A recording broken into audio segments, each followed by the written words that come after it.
and welcome to Recall the Midwife. Today we are watching Series 6, Episode 3 and talking about it. I'm Alex. I'm Becky. I'm Jen. Just a reminder that this week's episode deals with miscarriage, infant illness, and mortality, and past trauma. So if those topics are ones you'd prefer to skip this time, we understand and hope you join us for the next one. In this week's episode, the maternity home is under threat as the Board of Health looks to bring in reforms that will move the care that they provide under the larger general hospitals. Dr. Turner and Sheila prepare for an inspection, and Sister Ursula is under pressure to make efficiency improvements at Nonnatus House. She imposes a 20-minute appointment system. We meet the Chens. Lucy and Cyril live with Cyril's mum and are expecting their first child. They welcome a daughter who they name Lynn. Mrs. Chen insists on a 30-day confinement period after the birth, and Lucy and the baby are exposed to carbon monoxide poisoning from a faulty water heater, leading to an emergency in the middle of the inspection when Lucy discovers that Lynn is unresponsive. Sheila is just starting to relax into her pregnancy when she's rushed to hospital and admitted with bleeding. Meanwhile, Trixie returns to Nonnatus House. That was quite abrupt at the end, saying, and Trixie returns. Yeah, but it was also amazing that she returned. I genuinely did a cheer. She looked genuinely sun-kissed, didn't she? She did. Well, she's just been in South Africa, hasn't she? And a new hairstyle for a new season. Yeah. Now, I think that was when she did. I might be completely wrong, but I think that's when she did Strictly Come Dancing. That makes Dancing with the Stars in the American version. Mm-hmm. She was very good. She was very good on it. Do you know how far she got when she did it? She got to the semi-finals, I think, but she didn't get to. She didn't win. Oh, that's good. Okay, which storyline are we doing first? So, should we talk about the chat? I've not planned it. The professionalism is high. Oh my God! I actually got here on time. Well, listeners, we're back. Are you so excited? But just to say, no, Jen, because we've been back for 3 weeks. I know we've been back for 3 weeks, but I feel like our listeners need a slight peek behind the curtain just to say that we've all moved relatively forward in our life events that we needed to take a break for, and now we're getting back to podcasting. We're not all totally completely done with all of our life events. Alex and I are still, shall we say, in process. Becky completed her exam, which we are so excited about for her. Yeah, Becky's living a best life, and I'm still, and you're still not moved. Yeah, I'm still in moving purgatory, basically. Although it is going to be okay.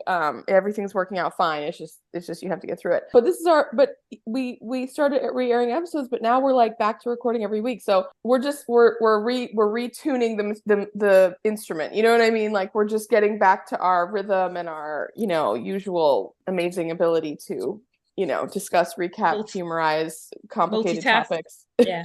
Yeah. Let's start by talking about Sister Ursula, because I feel like the efficiency, that kind of sets the scene because then that leads into what happens with the Chens. Right. And I felt sorry for Sister Ursula.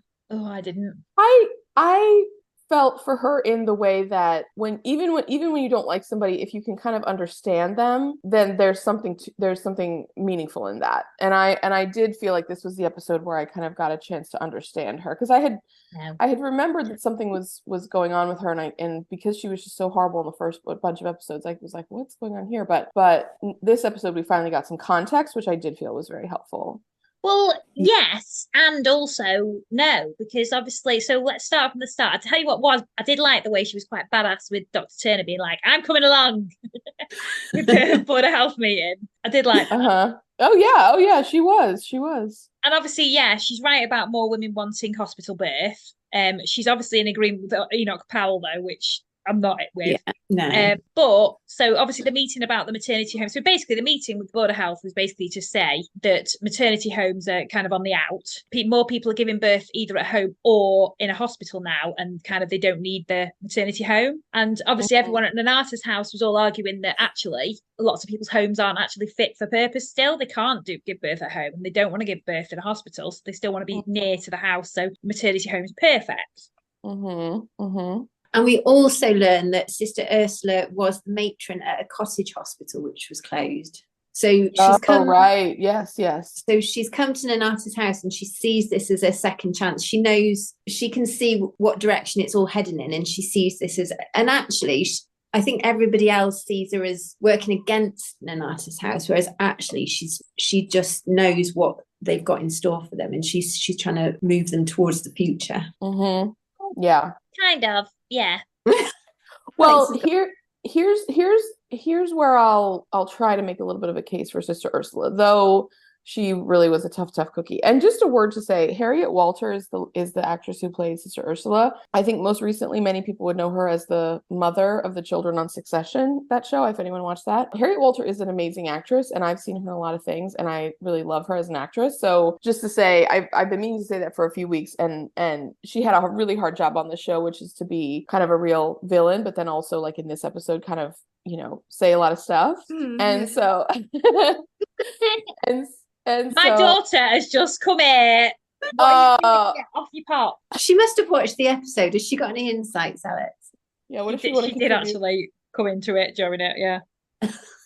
Oh my goodness, she's so cute. And so, but anyway, so in regard to Sister Ursula, what was I going to say? Oh, so what I was going to say. So she kind of acts as, this kind of painful person that forces reality into the mix of this. And I will say what was tough, actually, because the guy who's from the Board of Health that inspects the maternity home kind of says the same thing, that we're moving to the hospitals, like going are more efficient, they're more cost effective, like you have a standard of care that is met at every level, which means that you're going to be able to prevent a lot of things from happening right off the bat, because the fact that they're in that environment. And as we've discussed before, being in a hospital, like we all grew up with hospitals being the norm, like we just never second guessed that.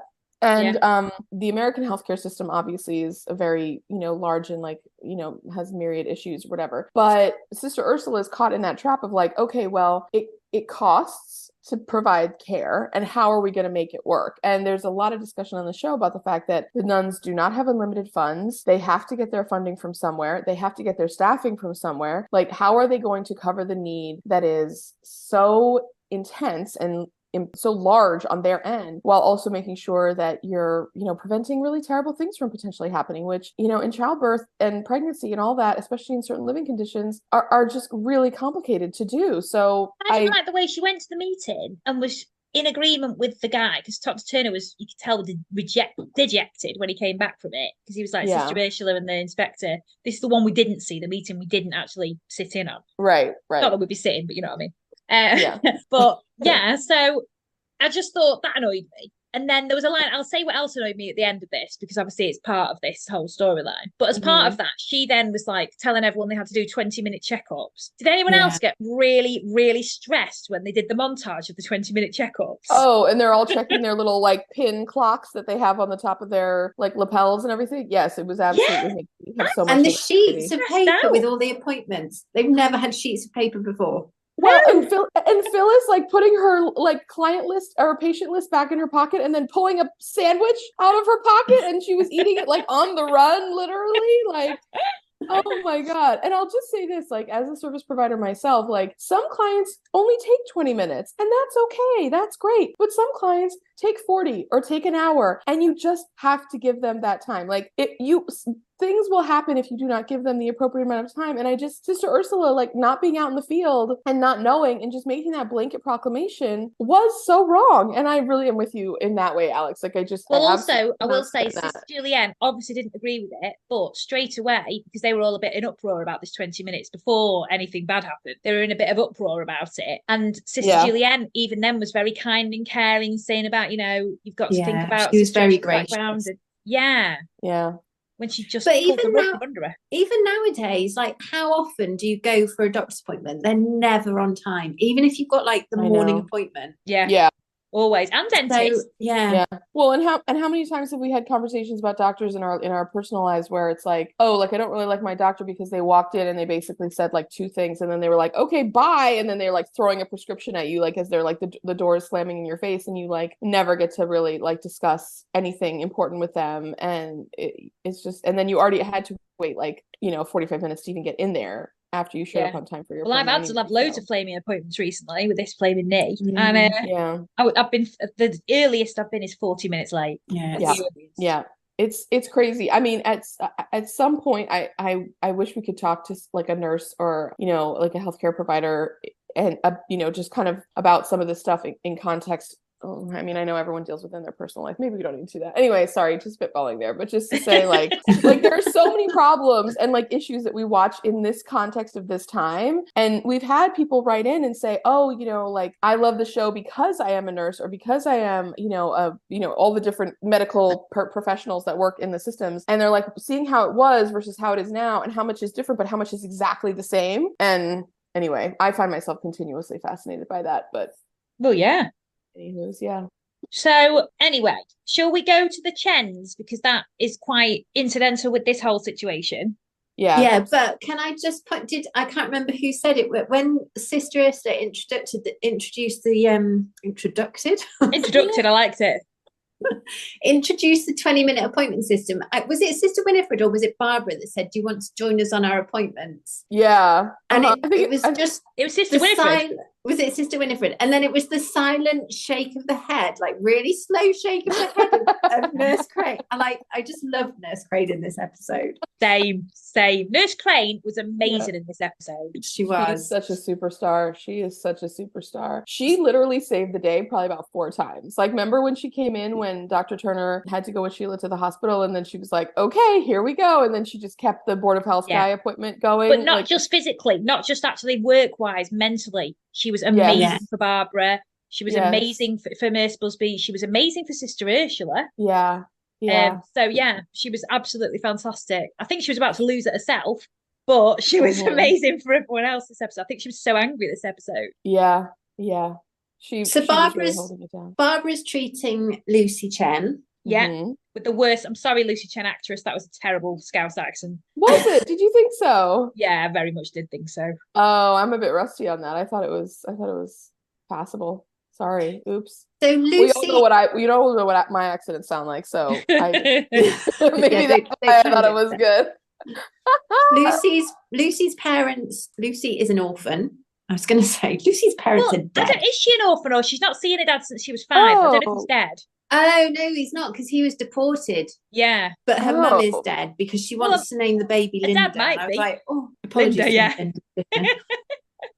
So wait. I watched her kind of explain a little bit, but I'm forgetting this. So wait, what's her story? Her dad was Chinese. Her father was Chinese. And her mum's dead. But her mum was English, like a white woman English woman. Yeah.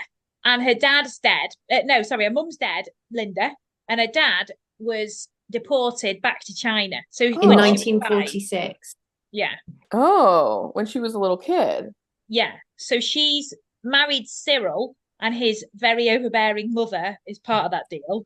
Which, by the way, isn't this like the second or third Cyril we've had in the show? We have had a few Cyrils. It was quite a common name. Yeah, it really was, I think. But now you'd never hear it. But I think Lucy is an unusual name for the age. Same, because it's quite a common name now. Yeah, we hear a lot of Lucys now, but anyway. And it's another situation where, like, no one had ever been to Violet Buckle's haberdasheries, but now I've never seen such attention paid to the laundry. Yeah, because Mrs. Chen runs a laundry. Yeah, wash and fold. But yes, so basically Lucy has been absorbed into her in-laws family, and she calls her mother-in-law Ma. And I will say I was kind of surprised that, I don't know if they said this, but I was kind of surprised that she didn't speak Chinese, because her husband speaks it and her mother-in-law speaks it. But she's not grown up with the Chinese, has she? She until she was 5 she did, but then after that she lost it. Well, yeah, because he's gone, and her mum doesn't know Chinese probably. I have to say, if I had a child with someone who spoke a different language, I would have to learn it, because otherwise they'd have a secret language that you wouldn't be able to understand. Yeah, I agree. I'd want to at least figure it out enough to be conversational, so I wouldn't have like the wool pulled over my eyes. Definitely. So they had a daughter, and she wanted to call her Linda, and the mother-in-law was like, no, you can't do that. And she was just because it's bad luck. Well, she says, it is bad luck. And Barbara was saying, well, actually, in this culture, it's actually very good luck. It's not, isn't it? It's a nice thing to do. Not good luck, but it's nice to do. And then the husband, Cyril, came up with a compromise of baby Lynn. Now, this is what I was thinking, girls.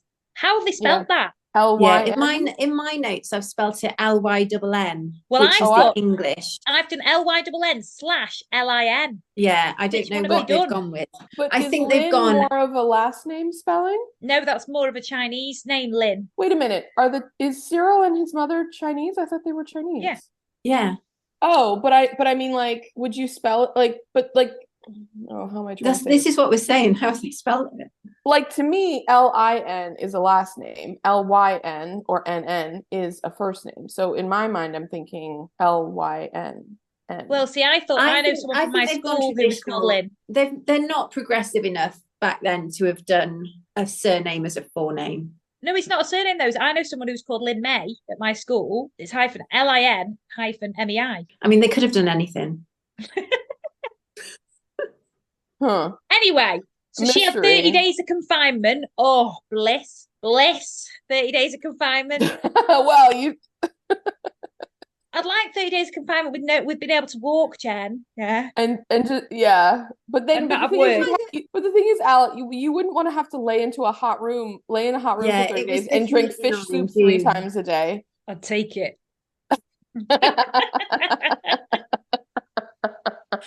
I don't understand. And slowly get carbon monoxide poisoning, and you'd be fine. You'd be like, you know what? I'm signing up for the whole deal. I don't mind. It's okay. It'd take all the feels out of me. I wouldn't even have thought. All of the nurses and the midwives, the nurses and midwives, all the nurses and the nuns were like appalled that it was a 30-day confinement period. I thought they'd be well up for that. Well, they used to do 10 days automatically anyway. That's what I mean. Like, they must be loving the fact that she's just going to be waited on for 30 days. I know. I was born in 81 and my brother was born in 79. And my mum, because she had a cesarean section, was in for 10 days in hospital afterwards, like just basically being looked after by the staff. Well, and don't forget, like, way back, like kings and queens, from like the medieval era, they would basically go into a room at like 6 months pregnant, and then they wouldn't come out until like 3 months after they gave birth or something. Like, it was, what I mean? Like, they were like, they made you like lay down for so long because they were convinced that you just couldn't do anything if you were pregnant from a certain point in the term, Yeah. Well, my grandma actually. So my dad, it was a huge baby. He's a huge man. He's very, very tall. And my grandma wasn't very tall. She was like 5'2", but she had a massive baby. Anyway, before he was born, she was tiny. He was massive. She had to lay down in hospital for like 3 months beforehand. Oh my God! Just because of how big he was getting. Yeah. And I don't know. I think gracious. it might have been other stuff as well. I've never actually been fully told, but basically, she was in hospital for 3 months before him. Yeah, I will say, I mean, I think we've all come to the consensus that like expectant mothers and new mothers need a lot more time to rest and like restore after having a baby and like while they're still pregnant and everything. I mean, maybe not lay down the whole time, but like we all need a lot more. 6 years in, I'd take it. So we know something's up with Mrs. Chen, because when the baby's and also, did you love the birth, like the rousing music? I did, with the Chinese twangs in it.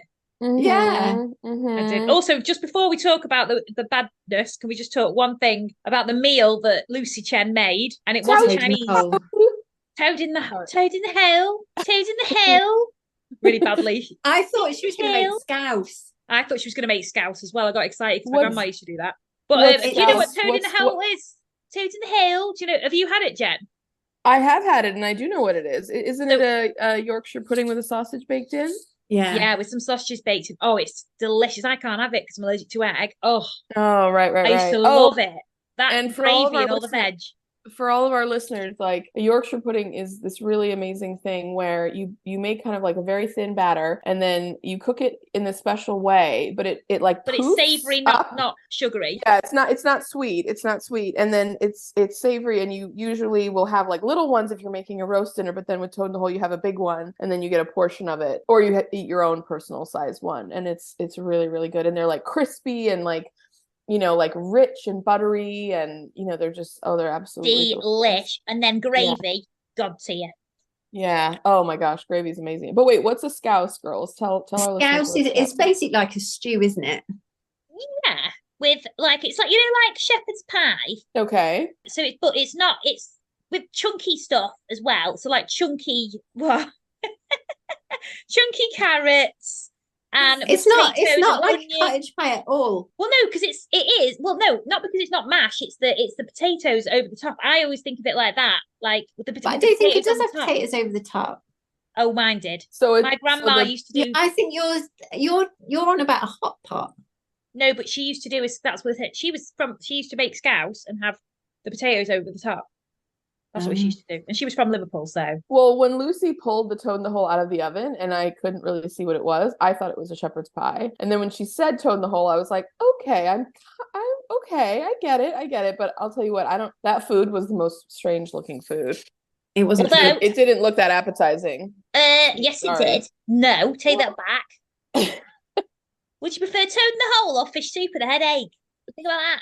Oh, I mean, probably toad in the hole, ultimately, if I had to choose between those two. But at the same time, I don't know. It looked okay. It looked fine. Anyway. Again, I have my feelings about food props on this show, but it's okay. That's fine. Lucy Chen had the baby, and when she had the baby, her mother-in-law was all like worlds away, and we'll come back to that. She was kind of not there. But we have to discuss the slight foreshadowing because we all got that something was going on. So in the lead up, Lucy is pregnant and she's doing some cleaning around the house, and the mother-in-law's in the other room. And there's this framed little photo of her husband as a baby, and she's like, "Oh, this photo, blah blah blah." And then she said, "The frame's kind of coming apart. We need to fix it." And the mom's like, "No frame, no, leave it." She's like, "Leave it alone. That's my thing. Really like, don't touch it or whatever." And then she's like, "Okay, calm down or whatever." And then she flips it over and she sees something on the edge and she pulls it out, and it's a little like lock of hair that's been tied with a ribbon, like you do with baby hair, kind of a thing. And she's like, "Oh, this is so sweet. Look at this lock of hair you still have for him." And then the mother jumps up and she comes out and she's like, "Don't touch that. That's mine." And then, and then Lucy grabs it away from her, and Lucy's like, "Whoa, okay, I don't know what's going on here, but like, okay." And then they don't speak about it again. And so you're kind of like, what's happening? So anyways, that happens. And then boop, we go to the birth. Yeah, so she has the baby. It's a girl, and the mum's all the mother-in-law's looking all wistfully away. And then everything's fine. Then she goes into confinement, makes sure it's boiling hot in there. You think she's not happy that it's a girl, and Lucy says to her like, "Oh, do you wish that it was a boy?" And she is, and then she is happy that it's a girl. But you know something's up. Yeah. But also at the time as well, we just think the mother-in-law's very forbade. She's very.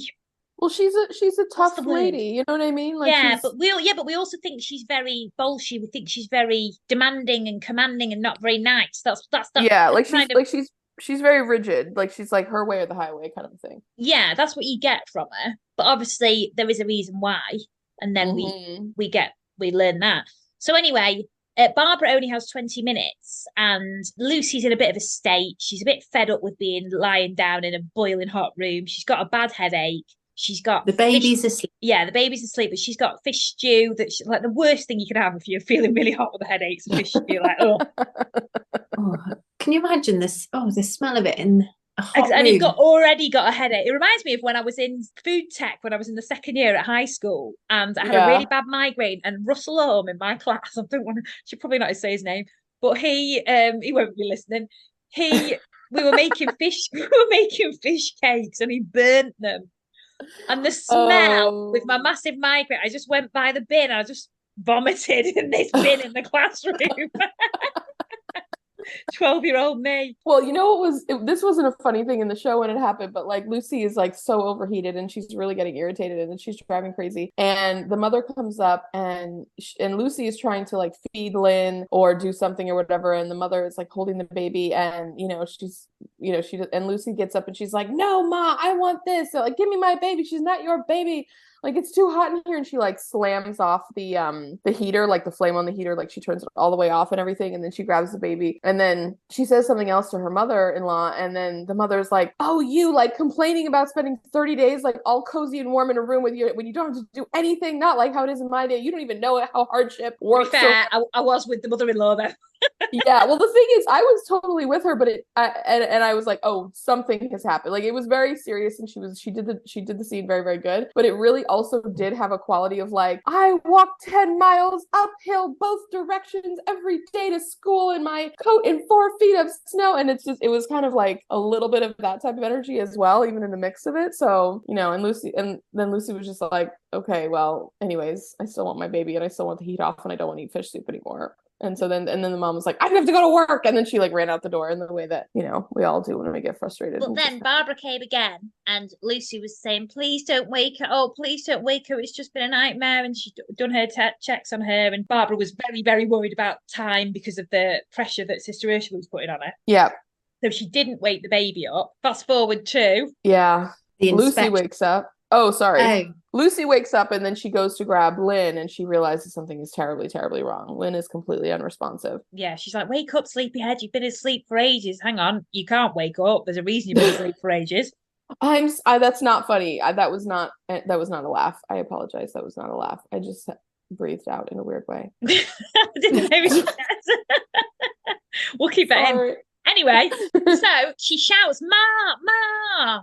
Ma runs up, even though she's already had a bit of a run in, but you know, family. She runs down with the baby, and then she Ma runs down. Gets the mirror. Well, though she gets Ma first, she comes in, grabs the baby, just runs. No, Lucy goes downstairs. Oh, does she? She does. Yeah, she goes downstairs to the family business. Laundry. Yeah. The laundry, yeah. She holds the mirror up to the baby, sees that she's still breathing, and then Ma just runs to the medical center. She runs to the maternity home, and Lucy follows her. And girls, I had this in my notes. Oh, wait, hold on, because they both are just so passionate. I say the barefoot mothers running for their babies on this show, and this is another scene where the mom is running, and they literally do a shot of her feet. And I didn't know what they were specifically implying or whatever, but then they show Lucy's feet and she's barefoot and she's literally running on the paving stones. She's literally running, holding her boobs up. Yeah, exactly. Like, because they're so painful, and both women like just absolutely run flat out to get to the maternity home. And then as soon as they get inside, Dr. Turner's with the Board of Health guy, and Mrs. Chen gives the baby to Dr. Turner, and then that's when they do their exam. And then Lucy runs it after, and she immediately throws up, which, by the way, sorry, if I ran for any distance, I would immediately throw up regardless of carbon monoxide poisoning. So oops on that one to me, but that's a me problem, not a rest of us problem. But anyways, but then it indicates to everybody that like something is really seriously wrong with baby and mother. And so then we go on. But just the passion of women who literally just with no care for themselves just run to get help for their children. The heroicism of mothers, it's so beautiful on this show, and I love it. And but also, it was just amazing the way the care was there, because Barbara was subbing for the maternity home at that time as well. Right. And she was in there, so luckily she knew all about them, and the inspector could see that Barbara had all this care for them, knew the family history, knew them, and she was saying, you know, Lucy's just been sick. She's got a really quick pulse, you know, because obviously he was examining the baby at the same time. Yeah. And that's when they said about the carbon monoxide. So yeah, it was and it was really effective. They helped the baby, but the poor little baby was asleep for days because she's so tiny. Yeah, and she had that was really a cute baby. Poisoning. Oh, she. I mean, I think that the baby that was actually in hospital was probably a doll, but the baby was cute. Oh my God, girls, the baby that they used to run across to the maternity home with was absolutely like literally a Cabbage Patch like doll from like the 1980s. Like it was the most fake doll baby. You know what? I'll absolutely let that happen. I don't care about that. I'd rather not a baby didn't get tripped out on or whatever. Oh my God, no, I totally agreed as well, but oh man. And then what happens at the hospital between Lucy and her mother-in-law? Oh, yeah. Oh, sorry. I've just talked a lot. Yeah, you guys say, because I've talked a lot. Yeah, you guys say what happened. So Mrs. Chen explains that she gave birth to a daughter, and then Lucy's like, what, a daughter? And she explains that she was basically being forced from her home? Girls, yeah. I had to Google this. Okay, wait, hold up. I'll help with this little context. I Googled Chinese, and I'm just going to admit to our listeners, I had no historical context for this. I apologize. So I'm relying on the internet here. But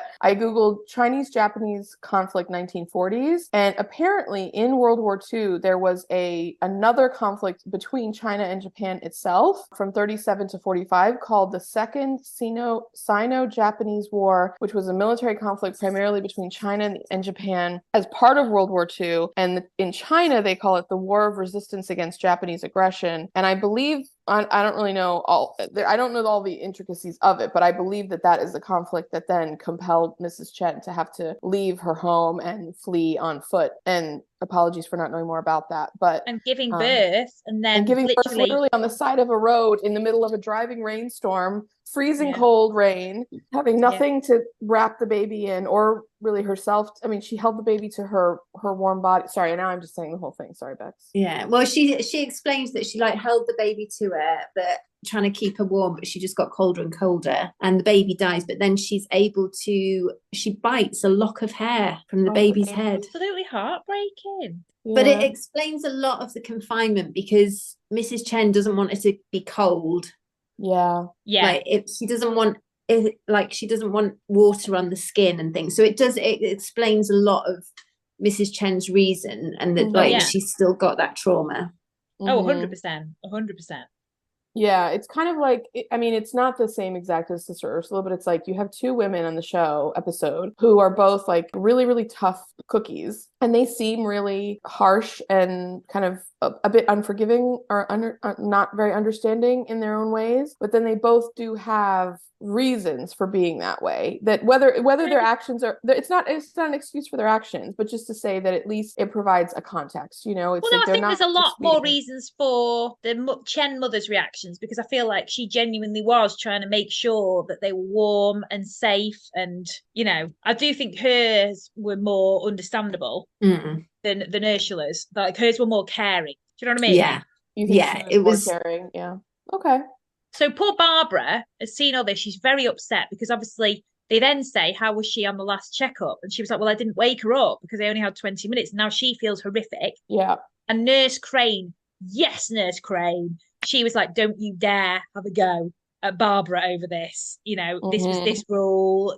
She's already feeling really terrible, and it was because of this silly rule that you've done, basically. Not as nastily as that, but she really went to bat for Barbara and was like to Sister Ursula, do not admonish her for this, because this is not on her, this is on you. Yeah. And exactly. We should say as well, Barbara's already feeling bad, because the previous day, well, not the previous day, but when Barbara joined them for Toad in the Hole, she was late back to Nonnatus House, and Sister Ursula called her a slacker, which raised an audible gasp from everybody. So Barbara's already on the brink. I will say, though, Barbara did have a full meal while she was there. Yeah, but also she's been allowed to sacrifice her mealtime if she wanted. Like, that's her business, not Sister Ursula's business. Yeah. But also, I really like the way that Nurse Crane really made a point, because Barbara was being consoled by Tom outside on the bench. Yeah. And she came out with Delia and Violet's jam and toast. And she was saying, you are a good midwife, Barbara, and don't you forget it. She was so supportive. And that was just absolutely amazing, because she didn't have to be like that with Barbara. She could have been a bit, but no, she was absolutely making sure that Barbara was still feeling quite strong mentally, trying to say it wasn't you. You know, she really was there to support her, and I really, really appreciate that.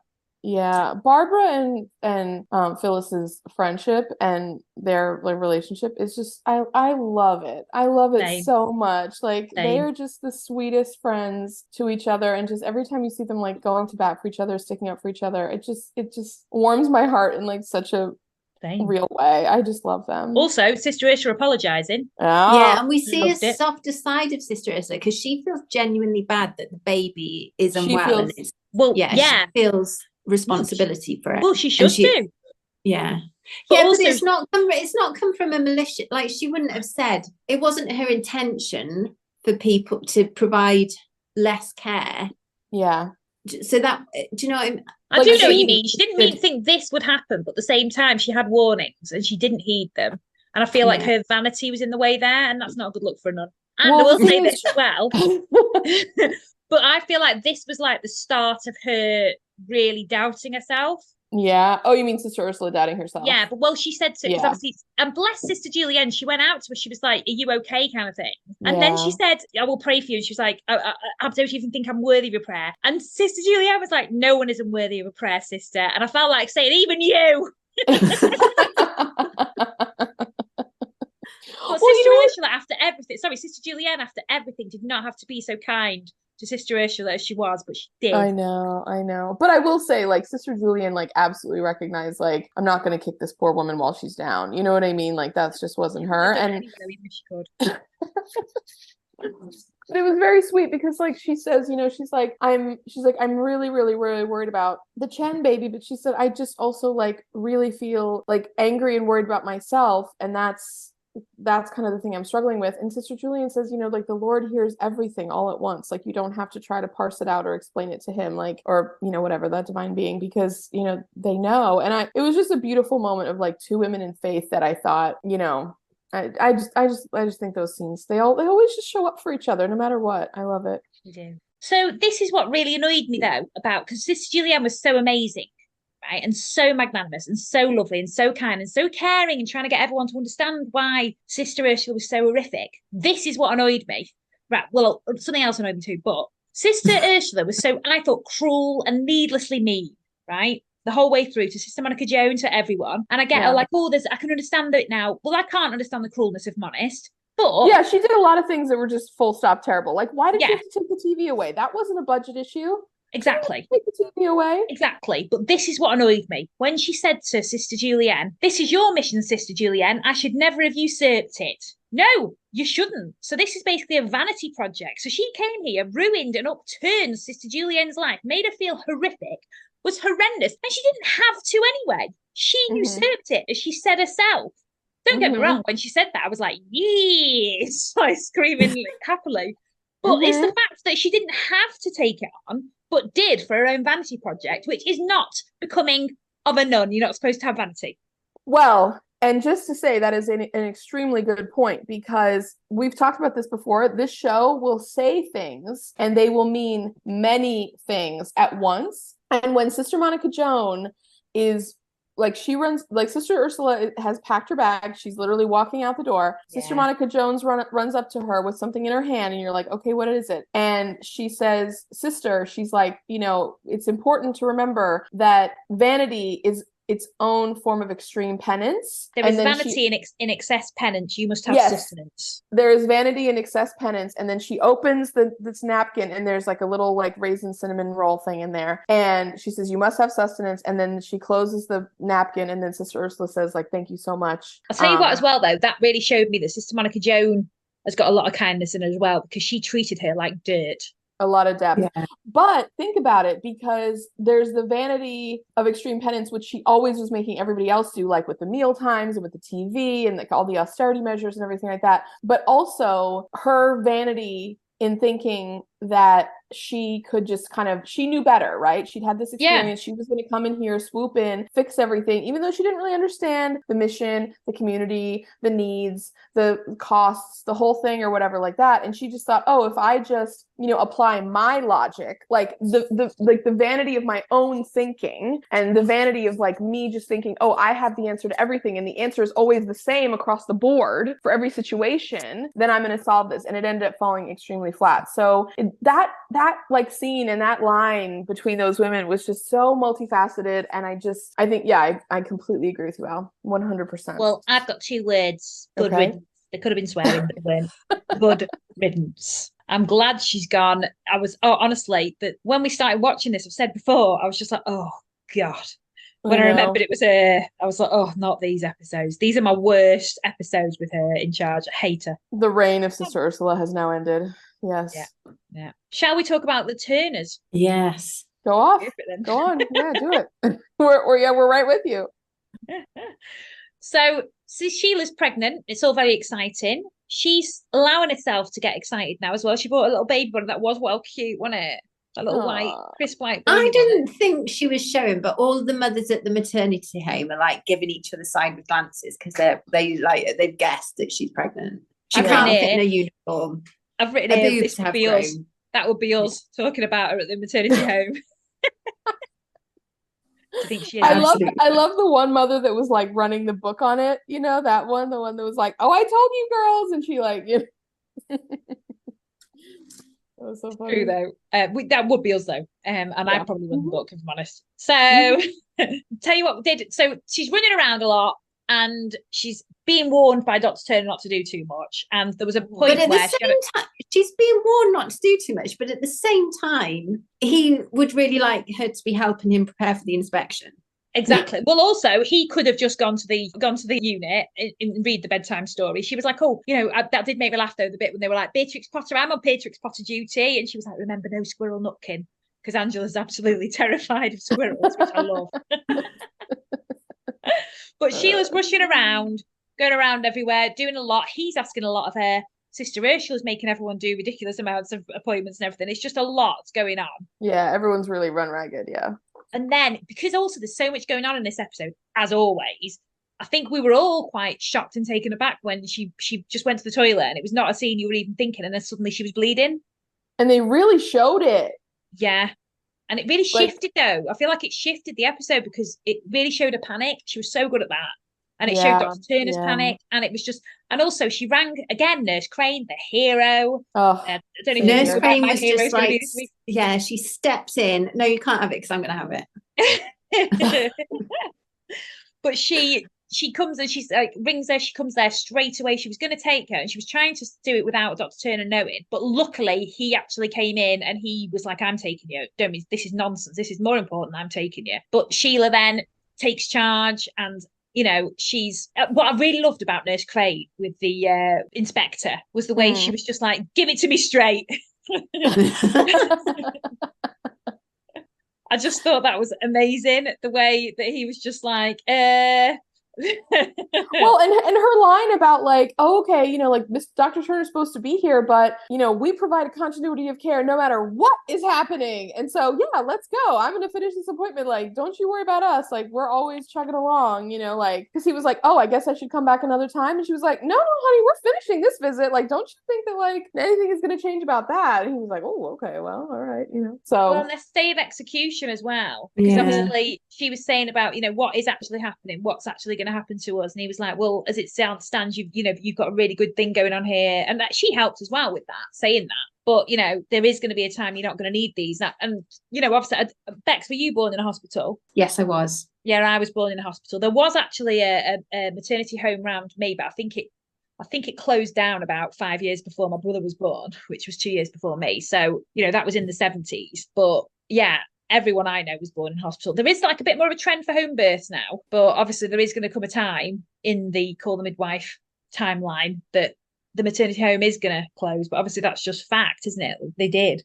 But it's not closed yet, has it? No. Not in this timeline, not yet. No, because they've got a stay of execution. No, but I just mean like in any episodes that we've got to. No, it's not closed yet. Right, that's fine. I just, you know what, sometimes I'm like, oh, I missed that. But yeah, so anyway, so we don't actually have a resolution on this storyline because basically she got admitted to hospital. So Sheila is now in hospital on bed rest, worried and very upset. And and obviously this is more pressure on Dr. Turner and everyone because obviously, well, let's be honest, it's more pressure on Timothy because he's gonna have to step in and do 8,000 jobs, just like looking after Angela, cooking meals for his dad. His dad's not going to stop looking after the whole of Poplar, so it's all down to Tim to take on the whole home, isn't it? Yeah, Dr. Turner's got his still like 8,000 person caseload that's going to never go away. So the other storyline that was on at the time was Sister Monica Joan and the telly. She kept going for walks. I love this. She kept disappearing. They were like, "What is she up to? She's really we unsettled." were worried. Yeah, because we were worried because we've seen her so many times go disappearing and having issues with her brain or like, you know, just really worrying health issues. So we were all quite worried. Well, I was worried as an audience. Oh, I was worried. Yeah, definitely. But where was she? She was at the Seamen's Mission. Or sat outside the Seamen's Mission because it wouldn't become her sitting inside a Seamen's Mission. So they put the telly on for her out the window. I loved that. Mm-hmm. I loved it. It was so cute. I'll tell you what scene I really liked. Her and Sister Julienne watching it outside on the bench together. I really loved that. I thought it was a really lovely, warm scene. Yeah. It was very sweet. And it was just like, I like, listen, like, I love TV too. I'd walk over to Seamen's Mission just to catch my favorite show. I totally got that. I really related to that scene. I really did. And we have mentioned it briefly, but Trixie's back. And what a breath of fresh air. She literally came to the front door and was all thinking everyone was going to be all excited for her. And Nurse Crane was like, hi, bye. Yeah. Oh, and Trixie looks amazing. She's got beautiful new hair. She, chic as ever. But also she drops the bomb with Sister Julienne, remember? Yeah. Where's Sister Mary Cynthia? Because she's not at the mother house. She's not at the mother house. And actually, I've got sympathy for Sister Ursula, but I think Sister Ursula probably knows where Sister Mary Cynthia is. Oh, you think so? Yes, because she stopped Sister Julienne from ringing the mother house, didn't she? Yeah. Sorry, I don't have any sympathy for Sister Ursula. I think she's awful and evil through and through. Yeah, I've had sympathy for her, but now I'm like, do I? Probably not. I'm not saying I have a lot. I'm not saying that she isn't all those things. I guess all I'm saying is that like it was at least helpful to see a motivation. You know what I mean? Like I still don't agree with what she did, but I mean like she wasn't just being a villain for villain's sake. Like she had some context and depth there, which could have done it kind of the whole thing. She's my mortal enemy and I shall not hear a word said about her. She definitely could have done it all better. 1000%. 1000%. I mean, nothing brings people together like a common struggle. So, you know. No. And once again, Nurse Crane to the rescue, because she even gives Sister Ursula a lift to the station. She did. And I thought that was extra kind because I'd make her flaming walk. In fact, if anything, I'd kick her and make her walk.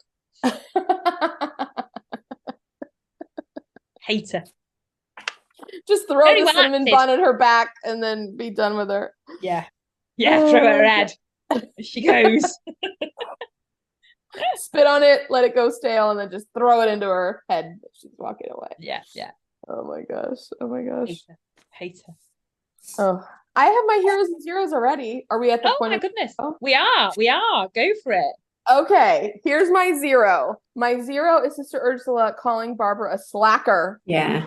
I absolutely could not believe that. She says something like, "We won't tolerate slacking," like at Barbara. Everyone like dropped their forks and knives and their mouths to the floor. I did the same. Mom and I were like, when we watched it, we were like, no. Like Barbara, a slacker, the same woman who rode 15 miles each direction to the hospital to deliver that mother's breast milk. You know, Barbara, who's always taking on extra rounds and like we haven't like covered for Trixie, delivered like 4 babies in one night, you know, or maybe that hasn't happened yet. But like, anyways, she will do that. Like Barbara, who's like constantly like helping everyone, like all the things she did in Africa that were so amazing. She even like wore that horrible bathing suit her sister gave her that was all stretched out and saggy baggy. Like Barbara. Oh, Jen, I was incandescent.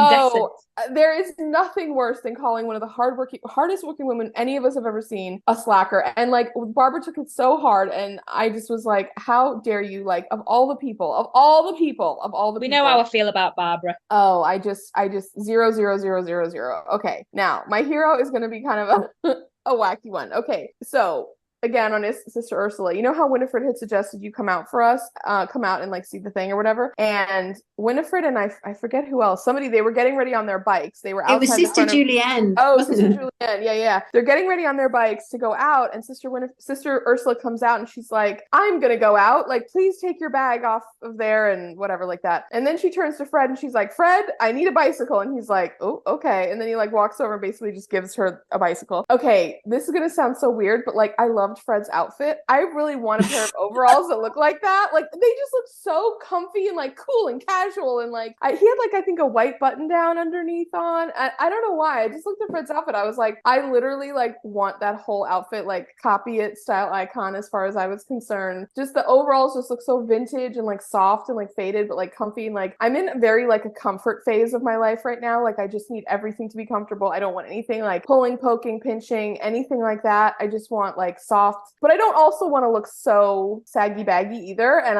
I don't know why, but just those overalls were like ringing a bell. We can arrange that, Jen. Fred's my hero. I want it. I want the outfit. He was working for me. We can arrange that outfit 100%. Yeah, help me find overalls, you guys. I need a cute pair of overalls that I can just wear for when I go to Target on Saturdays and just lay on my couch and have a nap. Nice. That's my hero. Bex. I will go next because I want my hero to be Nurse Crane. And I know it's stealing yours, but from the moment I watched it, she defended Barbara. She didn't hesitate when Sheila needed to be taken to hospital. It was even good to Sister Ursula because she said to Sister Ursula, nobody doubts your good intentions. I love Nurse Crane. She was the hero absolutely of this episode. 1000% with you. 1000% with you. And then my zero is going to be Mr. Greenwood, and not Mr. Greenwood, the inspector, because I thought he was very good and he did, well, I was quite indifferent to him actually, but he inspected the hospital, he gave them a stay of execution, but just the fact that the reforms that are coming. So yeah, it's not Mr. Greenwood, it's the reforms, even though I can see the reason for them, but it's a shame. It is a shame. It is a shame. My hero is, obviously it was going to be Nurse Crane, but it's not now. Yeah. But just for all of those reasons, I just thought she was just so immensely supportive and I just loved it. I don't agree with her offering Sister Ursula a lift though.